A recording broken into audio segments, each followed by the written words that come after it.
بسم الله الرحمن الرحیم.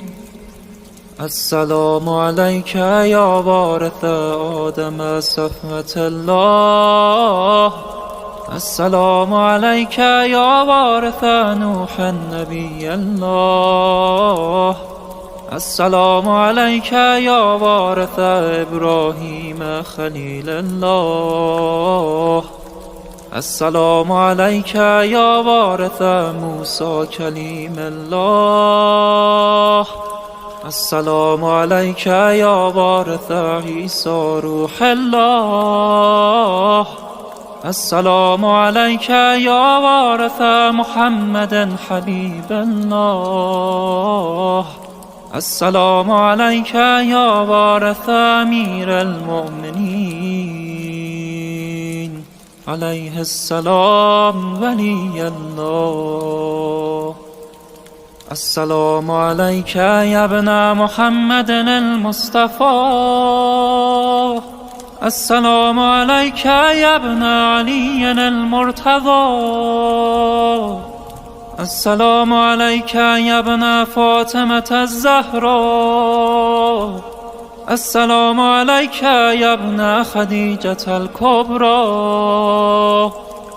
السلام علیک یا ثار الله و ابن ثاره و البتر الموتور.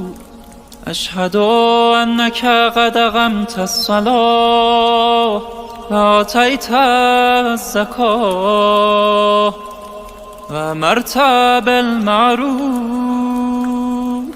و نهیت عن المنکر و اطعت الله و رسوله حتی اتاک الیقین.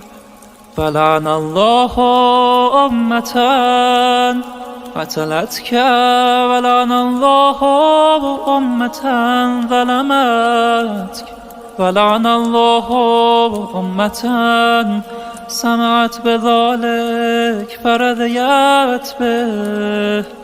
یا مولاي یا ابا عبدالله، اشهد انك كنت نورا في الاصلاب الشامخة والارحام المطهرة. لم تنجسك الجاهلية بانجاسها ولم تلبسك من مدلهمات ثيابها. واشهد انك من دعائم الدين واركان المؤمنين. واشهد انك الامام البر التقي الرزي الزكي الهادي المهدي.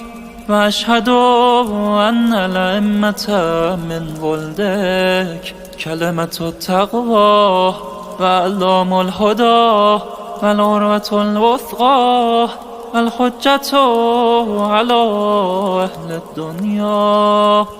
وأشهد الله وملائكته وأنبياءه ورسله أني بكم مؤمن وبإيابكم موقن بشرائع ديني وخواتيم عملي وقلبي لقلبكم سن وأمري لأمركم متبع.